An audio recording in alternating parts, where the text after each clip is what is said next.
सचिन हिंदुस्तानी और आप सभी देख रहे हैं टीवी 24 आवर। एक बात बहुत मशहूर है कि success has many father and failure has none.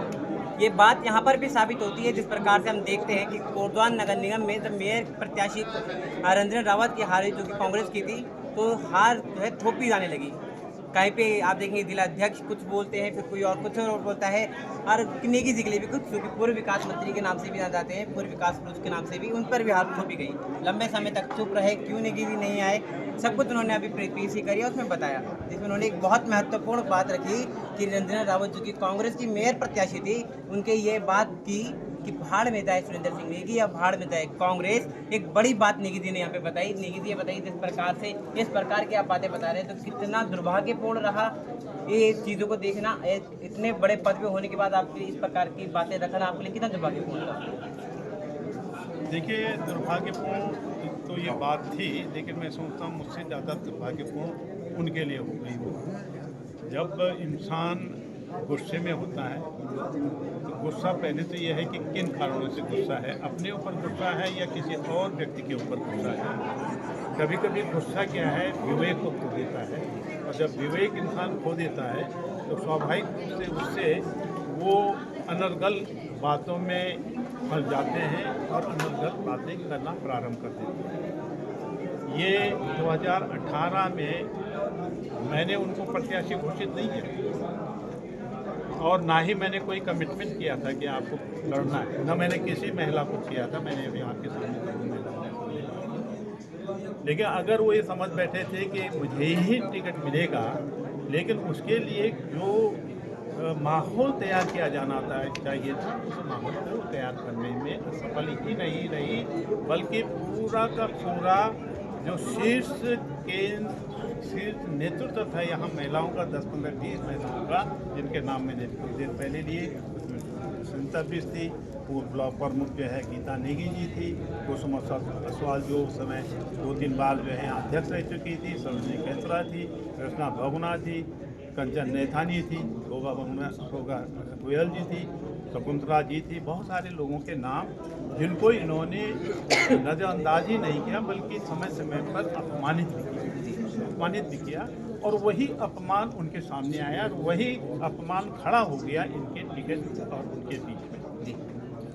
अब उनका ठेकरा मेरी ओर थोड़ा वो नहीं देखा कि उनके द्वारा क्या कुछ किया गया जिसकी वजह से उनको टिकट नहीं मिल पाया, वो तो वो नज़रअंदाज कर रही थी। लेकिन मेरी तरफ किस बात के लेके, भाड़ में जाए सुरेंद्र सिंह नेगी, भाड़ में जाए कांग्रेस, भाड़ में जाए एक केंद्र का नेता भी था, केंद्र, आप समझ। मैंने उनको बुलाया कि मैंने, तुम ये सब मत करो, क्या ही तो कर रहे हो। फिर भी उन्होंने एक संकल्प दोहरा दिया कि मैं न तो उनके मीटिंगों में जाऊंगी, ना उनको अपने मीटिंगों में बुलाऊंगी, अगर मीटिंग में बुलाऊंगी तो मैं अपना मरा मुँह देखूंगी, इस तक कह दिया। जी, यही कारण था कि आप पूरे जो चुनाव में आप दिखे नहीं, पूरे नगर निगम के मेयर प्रत्याशी की, शायद यही सबसे बड़ा कारण था कि आप कारण भी था। और मैंने जिला कार्यकारिणी के जब सदस्य मुझे मिलने आए थे, जिसमें विनोद डबराल जी थे, जिसमें आरसी खंतवाल जी थे, जिसमें गोपाल गोसाई जी थे, जिसमें प्रेम पयाल जी थे, जिसमें वीरेंद्र रावत जी थे, इन सब के सामने कुछ बातें मैंने रखी कि ये कृत्य उनके द्वारा किए गए, ये बातें मेरे खिलाफ उठाई गई, ये काम इन्होंने मेरी पत्नी के साथ खिलाफ किए। ये जो है इन लोगों ने इन सभासदों को जो है धीरेन्द्र चौहान जी जो स्वर्गीय हो चुके हैं, उनके कैंप में पहुंचाया कि इनको जो है आप, इनके पास मैं कुछ फ़ोन नंबर भी दे रही हूँ, उन लोगों से संपर्क कीजिए, वो आपको मदद करेंगे, ये महिला भी मदद करेगी। जगह जगह तमाम लोगों को ये कहा गया कि जगह जगह सिलेंडर बहुत तेज़ी से आगे बढ़ रहा है। इसका क्या अर्थ हुआ? सीधे सीधे कन्फ्रंटेशन था। यही नहीं, मैंने अभी आपसे कहा ना कि हमारे 1-2 मित्र ऐसे थे जो बड़े लंबे समय से हमारे साथ थे, जब वो स्टूडेंट लीडर्स के रूप में थे, उसके बाद वो शिक्षक हुए, प्रधानाचार्य रिटायर हो गए। उन लोगों के अंदर इतना विषाक्त माहौल तैयार कर दिया। मैंने फिर बुलाया कि इससे आपको क्या लाभ होने वाला है, लेकिन वो शायद जिस सीढ़ी से चढ़े थे उस सीढ़ी को तोड़कर आगे बढ़ने की कोशिश कर रहे थे। बहुत ज़्यादा महत्वाकांक्षा शायद उनके मन के अंदर आ गई, और महत्वाकांक्षा ने शायद उनको ये दिखा दिया। मेरा एक सवाल है, ठीक है, सुरेंद्र सिंह नेगी उनके साथ नहीं गए क्योंकि मुझे उन्होंने लक्ष्मण रेखा के अंदर एक सीमाओं के अंदर बांध दिया जी, लेकिन वो महिलाएं क्यों नहीं गई, 25-30 महिलाएं क्यों नहीं इनके साथ आई? शायद कुछ उनके साथ कुछ गलत हुआ होगा, कुछ बात जरूर हुई होगी। जिसकी वजह से वो लोग नहीं आए, तो उसको समझने की आवश्यकता है। और मैं तो अब भी कहना चाहता हूँ, तो बेटे समान थी मेरी, मैंने इनको ग्रूम अप किया, इनको डेवलप किया, जनता के बीच में मिलाया। 8 मार्च का जो भव्य कार्यक्रम था उसको प्लेटफॉर्म दिया सभी महिलाओं के लिए, इनको जिलाध्यक्ष बनाया, जिलाध्यक्ष होने के नाते सिर्फ बना दिया। जब मेरी वाइफ जो है बन गई, मेयर बन गई, वो भाग्य से बनी, जनता के सहयोग से बनी, उनका कोई सहयोग उसमें नहीं था, ये मैं खुलकर कह सकता हूँ। जब वो जनहित के कार्यों के लिए धरना प्रदर्शन करने लगी, नगर निगम में अपने ही ऑफिस में बैठकर, जो 12 दिन तक चला, अधिकारियों ने जब मुझसे संपर्क किया, नहीं कि जी हम इन बातों को आपके हालत में इस पर कंसिडर करेंगे, जिला विकास प्राधिकरण को सस्पेंड करवाया, अतिरिक्त धनराशि हम लोगों को मिली, यहाँ पे नियमित जो है नगर आयुक्त मिला, यहाँ पे कर्मचारी जो नहीं थे वो मिले, यहाँ पे जो गवर्नेंस के लिए कोई व्यवस्था नहीं थी, एक छोटा सा जो है टिन शेड लगाया गया, और यहाँ पर जो सफाई का जो एक तंत्र मुख्य रूप से होता है उस पर काम किया गया। जो टैक्स लेने का मुख्य कारण, नगर निगम जो है टैक्स लेते हैं, और जो इम्पोज हुआ था, हम लोग जो है पूरे जन जागरण कार्यक्रम हमने किया, हस्ताक्षर अभियान हमने करवाया। आखिर जिला अध्यक्ष महिला होने के नाते वो क्यों नहीं उनमें थी, जिला अध्यक्ष थी, उनकी जिम्मेदारी थी। तो ये सब बातें मैं समझता हूँ बहुत कुछ बताने का प्रयास करती है। मैं नहीं करना चाहता था इन बातों का खुलासा, लेकिन शायद अब खुलासा करने के लिए नौबत आ गई कि जो कभी कभी कहते हैं ना कि कीचड़ अगर किसी की पैंट पे लग जाता है तो उसको धोना पड़ता है, तो धोने का काम कर रहा हूँ, जबकि ये स्थिति मेरी नहीं थी। ये सम्मान जो अपमान में बदला गया, कोशिश जो की जा रही है अभी भी, जैसे विलेन बनाया जाता है, विलेन होता है ना नेगेटिव कैरेक्टर, हाँ पिक्चरों में, वो बनाने की कोशिश की जा रही। सुरेंद्र सिंह ने कि जहाँ पर था मेरी न अपनी कोई लालसा है, मैं न कभी राजनीति करता हूँ, न राजनीति को दोहराता हूँ, मैं सिर्फ और सिर्फ जनमानस की सेवा करता हूँ, उसके समस्या का समाधान करता हूँ। तो ये हमारा हमेशा लक्ष्य रहा है। एक सवाल मैं आपसे रखना चाहूँगा, जिस प्रकार से हमने रंजन रावत जी के पूरे कैंपेन को देखा नगर निगम के, वो हमेशा आपको कहती रही कि मेरे पिता तुल्य सुरेंद्र सिंह नेगी जी हैं, पिता तुल्य हैं, या फिर सो बहुत सारी बातें की विकास पुरुष आपको बताया। और एक तरफ आप बता रहे हैं कि आपको कहा गया कि आप ना मेरे किसी कैंपेन में आएंगे, ना मेरे किसी मंच में आएंगे, तो कहीं ना कहीं अब ये बात आप ये भी कहना चाहते हैं कि कहीं वो झूठी बातें थी, केवल वोट बटोरने के लिए आपका नाम का प्रयोग किया गया था, एक घड़ियाली वो बोलते हैं जो आंसू बोलते हैं, वो चीज़ है वो। और जहाँ तक मैं समझता हूँ, देखिए मैं कभी भी नहीं चाहता था कि कांग्रेस का प्रत्याशी यहाँ से हारे जी। कांग्रेस का प्रत्याशी हारने के मतलब है कि आगे वाले चुनाव पर इसका असर पड़ना। जी, आप पहली बात समझिए। और कोई व्यक्ति ये नहीं चाहता कि जो सिंबल पर वोट, आपके चुनाव चिन्ह पर जो मोहर लगाने वाला व्यक्ति है, कोई राजनीतिक व्यक्ति जो कि भविष्य में हो सकता है चुनाव लड़े, वो कभी भी नहीं कहेगा कि वो दूसरे किसी चिन्ह को उनसे साक्षात्कार कराए। ये थोड़ा सा लेमैन भी इस बात को सोचता है कि कहीं ऐसा ना हो इनको उस चिन्ह पर डालने की आदत पड़ जाए। जी। तो हमने कोशिश ये की, हम भले ही नहीं गए, लेकिन जितने भी पार्षद आते थे जो लड़ रहे थे, हम उनसे कहते थे भाई मेहनत करो, जीत कर आओ, हर हालत में जीतो और ऊपर नीचे वोट दो। हमारा व्यक्तिगत उपस्थिति नहीं होने का कारण मैंने आपसे बता दिया, लेकिन एक चीज़ आपको थोड़ा नोटिस करनी पड़ेगी कि आखिर इतना रंग कैसे आदमी लोग बदल देते हैं, ये मैं नहीं समझ पा रहा हूँ। कि 2018-19 में जब यहाँ से मनीष खंडूड़ी जी आए तो हमारा पोस्टर से नाम गायब हो गया। 18, 19, 20, 21, 22, 23, 24 था, कोई पोस्टर में कोई बैनर में सुरेंद्र सिंह नेगी नहीं हुआ करता। कोई शिकायत सुरेंद्र सिंह नेगी मुझको सब लोग जानते हैं, कोटद्वार में बच्चा भी जानता है, बुजुर्ग भी जानता है। वोट अपने हिसाब से लोग देते हैं, वो बहुत ज़्यादा मैटर नहीं करता है। लेकिन 25 तक इन सालों में, 7-8 सालों में हमारा फ़ोटो नज़र नहीं आया। चुनाव आते हैं, हम जैसे राधा कृष्ण के फ़ोटो है ना, मैंने एक में देखा कि राधा कृष्ण जैसे फ़ोटो लगा हुआ था मेरी मैडम का, मेरा, हमने उसमें विरोध नहीं किया। मुझे पिता तुल्य का, मैं भी तो कह रहा हूँ मेरी बेटी समान है हो, मैं भी कह रहा हूँ हमारी बेटी समान है। और यहाँ भी कहा गया कि सुरेंद्र सिंह नेगी ने ही इनको टिकट दिलाया, कि गोदियाल जी कह के, मैंने उसका भी विरोध नहीं किया। तो इसकी स्वाभाविक रूप से जनता में भरोसा बढ़ा ना, इसीलिए तो 24,000 वोट मिला। बहुत सारे नेताओं की फ़ोटो होते हैं बैनर पे, उनमें हमारे सीनियर लीडर्स सोनिया जी की भी होती है, राहुल गांधी की भी होती है, प्रेसिडेंट की भी होती है, खड़गे साहब की भी होती है, और लोगों की होती है, करण मेहरा जी की भी होती है। तो फ़ोटो वो ये संकेत करता है कि इनका समर्थन प्राप्त है इस कैंडिडेट को। मेरी फ़ोटो से मेरा समर्थन था। तो ऐसा सिर्फ अनर्गल बातों से, दो बातें मैंने, एक बहुत पुरानी बात मैं एन डी तिवारी जी की जानता हूँ। जब मैं बहुत छोटा, मतलब 85 में गया था, तो 6 महीने वो मुख्यमंत्री थे। तो वो बहुत मैं ज़रा स्ट्रॉन्ग किस्म का आदमी था। एक बात में मैं भिड़ गया था। वो शख्स बहुत बड़ा बहुत बड़ा कद।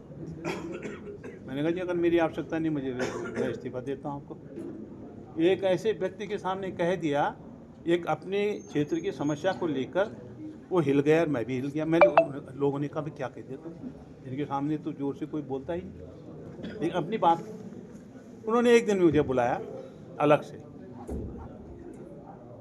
नेगी जी धीरे बोलते थे, नेगी जी एक बात बताऊं, जिंदगी में आगे बढ़ना है तो अपनी लाइन को लंबा करो, दूसरे के लाइन को मत काटो। उसको छोटा बहुत बड़ी बात कह रहे हो, बहुत डीप मीनिंग है कि अपनी लाइन लंबी होनी चाहिए, दूसरी की लाइन नहीं, छोटी मत करो, काटो मत। जी। एक सवाल और करना चाहूँगा। जिस प्रकार से विजय रावत का इस दौरान निष्कासन हुआ, चुनाव के कुछ दिन पूर्व, मतलब एक हफ्ते भी नहीं रहा था और बीच निष्कासन हुआ, तो कहीं ना कहीं वहाँ से भी वोट जो है कटा होगा निश्चित रूप से, क्योंकि विजय रावत जो कि अपना अपने जिला अध्यक्ष हैं यूथ कांग्रेस के, तो काफ़ी हद तक वोट वहाँ पे से कटा भी होगा। तो कहीं ना कहीं ये भी एक साजिश के तहत हटाया गया है, क्योंकि आप देखेंगे अगर थोड़ा वोट परसेंटेज और आगे बढ़ना था, विजय रावत को साथ लेके चलते या फिर XYZ और लोगों को भी साथ लेके चलते, क्योंकि हम देखते हैं कि महानगर के भी लोगों को नहीं बुलाया गया, आपको नहीं बुलाया गया, ये भी बहुत सारी अनबन रही और जिलाध्यक्ष अब आरोप भी लगा रहे हैं दूसरे पे। तो कहीं ना कहीं ये दुर्भाग्यपूर्ण है कि आप प्रत्याशी हैं और उसके बाद आप लोगों को साथ लेके नहीं चल रहे हैं, क्योंकि एक जो नेता होता है जो जनता के लिए आगे बढ़ना चाहता है, उसका काम ही ये है कि जनता के साथ चले, और ना सिर्फ जनता के साथ कि जो उसके लोग हैं उसे साथ इकट्ठा लेके चले। तो कहीं ना कहीं दुर्भाग्यपूर्ण हार का पहला जो कदम था वो पहले ही रख चुके थे। देखिए, पहली बात तो यह है कि कोई भी व्यक्ति अगर पार्टी जन विरोधी कोई कार्य करता है जी, कोई भी व्यक्ति हो, हमने विजय रावत की बात की, तो ऐसे समय पे निष्कासन नहीं होता है जी। और चुनाव के बाद एक ऐसे समय पे जब 2-4 vote, 50 vote, 100 vote, 1000 vote, 15,000 vote affect होने वाला हो, तो राजनीति और सूझ ये बोलती है कि उस समय किसी भी व्यक्ति को जी गैर निष्कासन नहीं किया जाना चाहिए, क्योंकि उससे प्रतिकूल असर पड़ेगा चुनाव पर। पहली बात तो ये है। दूसरी बात है कि अगर कोई बात हुई थी तो उस बात को बुलाकर समझाया जा सकता था कि भाई यहाँ पर गलत हो रहा है, इसको ठीक करो, क्योंकि वो समय की बात थी, समय की मांग थी, समय की पुकार थी और समय की आवश्यकता थी कि उस समय निष्कासन किसी रूप में नहीं होना चाहिए। फिर इलेक्टेड आदमी को, इलेक्टेड आदमी और नॉमिनेटेड आदमी में बहुत फ़र्क होता है। जिसको नॉमिनेट किया वो, जो नॉमिनेट करने वाला वो निष्कासित कर सकता है, इलेक्टेड आदमी को कोई आदमी कर नहीं सकता।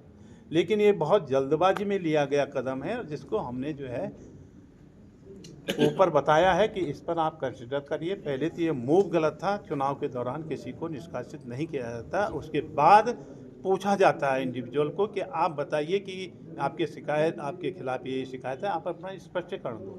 और जब स्पष्टीकरण देने में असफल आदमी होता है तब उस पर निष्कासन की कार्रवाई होती है। एक प्रक्रिया के तहत था जो गलत हुआ, जिसकी वजह से निश्चित रूप से लोगों में फर्क पड़ा होगा, वोटों में फर्क पड़ा होगा। जी, अब एक आखिरी सवाल आपसे करना चाहूँगा। जिस प्रकार से आपके विनोद डरवाल जी जिला अध्यक्ष थे, वो अलग धारा में बह रहे थे या बाकी जो लोग थे वो अलग धारा में बह रहे थे, या रंजना रावत जी उनके साथ थी, जो कि आप सबको पहले से पता है, क्योंकि लंबे टाइम से दो अलग अलग पुतले फूके जा रहे थे, अलग अलग विज्ञापन दिए जा रहे थे। तो जब सब लोगों को ये बात पता थी, उसके बाद भी क्या कोऑर्डिनेट करने का मतलब सोचा नहीं कि कोऑर्डिनेट करके एक साथ समन्वय करके एक साथ मिलाया जाए, दोनों चीज़ों को एक साथ लाया जाए, सबको एक पटल पे लाया जाए? क्या कोशिश की गई? अगर नहीं की गई तो क्या कारण था? देखिए, इसके लिए तो हम शुरू से बहुत कोशिश करते रहे जी, और अगर आप खुशी वेडिंग पॉइंट में रहे होंगे तो मैंने जब गुंसोला जी आए, देखिए जो भी व्यक्ति यहाँ पर प्रभारी के रूप में आता है तो शीर्ष नेतृत्व को रिप्रेजेंट करता है, उनके दिशा निर्देशन पर काम करता है।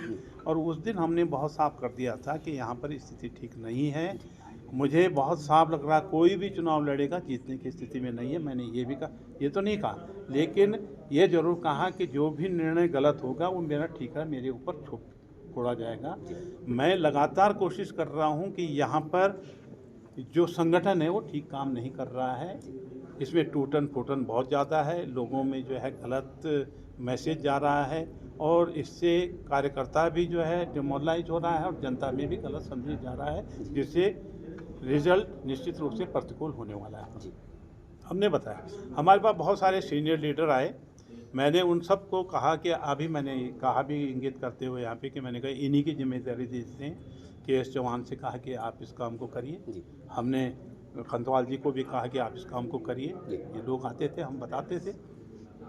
मैंने व्यक्तिगत रूप से भी एक दिन जब हम लोग हाल ही में उस समय चुनाव की प्रक्रिया प्रारंभ हो रही थी, लेकिन चुनाव नहीं था, डेट फिक्स नहीं हुई थी। हम लोग देहरादून में थे, तो देहरादून में एक सह प्रभारी सुरेंद्र शर्मा जी थे और उनके सामने मैंने इस बात को रखा, तो उन्होंने, ये विनोद डबराल जी वहीं घूम रहे थे, इनको भी बुलाया गया जी। तो मैंने कहा भाई कि इनको ये करने की बात करो, लेकिन उन्होंने भी इस बात को कहा, लेकिन उसको फिर नज़रअंदाज कर दिया गया। फिर वही जैसे होती थी स्थिति यथावत बनी रही, उससे कोई फ़ायदा नहीं हुआ। मैंने वहाँ पर एक बात ज़रूर उठाई कि मैंने कहा यार सुरेंद्र शर्मा के सामने कि अभी हमारे पास अगर 100 कार्यकर्ता हैं तो 25 कार्यकर्ता DCC में हैं, 30 कार्यकर्ता महानगर में हैं और बाकियों की खींचतान हो, तू इधर आ जा, तू इधर आ जा। हम नए आदमी को तो अपने पक्ष में कर ही नहीं रहे, हम इन्हीं में बंटवारा और जो है जितने हैं उसमें ही बंटवारा हो रहा है। तो ये मैंने बताया, मैंने कहा यार इसमें नए लोगों को ज्वाइन कराओ, संख्या बल बढ़ेगी तो तब तो आप जीतने की स्थिति में होगी। उस दिशा में तो कोई काम कर ही नहीं रहा है। ये सुरेंद्र शर्मा के सामने यही कांग्रेस की हार के मुख्य कारण रहा, निश्चित रूप से रहा। जब आपके पास वोट बढ़ाने के लिए कोई प्रयास नहीं करेगा, सिर्फ छीना झपटी उन्हीं 100 लोगों में करेगा, तो उनका फोकस तो वहीं होगा। फिर 100 लोगों में ही क्या हो रहा है कि नीचे दिखाने की कोशिश हो रही है। हमको भी इन्होंने जो है दूसरे पार्टी से जोड़ दिया, जबकि मैंने शुरू में ही कह दिया था जब तक ये दोनों ऑफिस एक नहीं होंगे मैं किसी भी कार्यालय में नहीं जाऊंगा, और न मैं गया। उसके जिला और महानगर के जिला और महानगर कार्यालय में कभी मैं गया नहीं। हाँ, मैंने कहा अगर कोई कार्यक्रम किसी तीसरे स्थान पर होगा और ऊपर का कोई आदेश होगा तो उसमें ज़रूर शिरकत करूँगा। मैंने करण मेहरा जी जो हमारे सम्मानित अध्यक्ष जी हैं उनको ये तक कहा, खराब शब्दों में कहा कि मुझे अध्यक्ष जी आपने हाउस अरेस्ट कर दिया। मैं हाउस अरेस्ट में रहने का आदी नहीं हूँ, मैं फील्ड का कर्मचारी हूँ, फील्ड का दौड़ने वाला आदमी हूँ, और आपने क्योंकि दोनों लिए हमारे लिए वर्जित कर दिया, मुझे घर में रहना पड़ रहा है मजबूरी में, कहीं मैं जा नहीं सकता। मजबूरी थी, मतलब मजबूरी थी, हाउस अरेस्ट का मालिक की मजबूरी थी। हाँ, आखिरी में 2027 का चुनाव आने वाला है, बहुत ज़्यादा दूर नहीं है, क्योंकि चुनाव कार्य बहुत जल्दी करने होते हैं। तो क्या सुरेंद्र सिंह नेगी हमें वापस एक बार देखेंगे?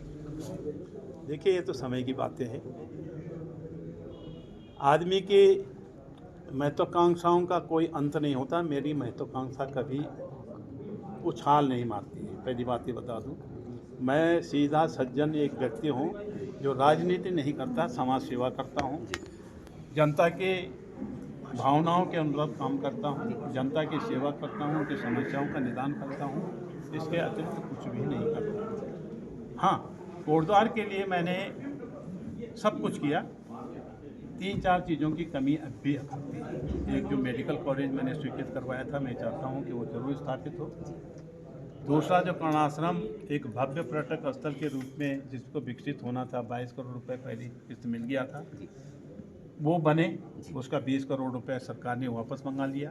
टाइगर सफारी जो 2014-15 में मैंने स्वीकृत करवाया था, यहाँ हजार लोगों को रोज़गार मिलता है, इस सनी पट्टी में उसको स्थापित करना था। और आपका लालढांग चिल्लर खाल मोटर मार्ग, जिस पे हमने पैसा स्वीकृत कर दिया था, जिसका दुरुपयोग उसके बाद में किया गया, उसी पैसे का दुरुपयोग।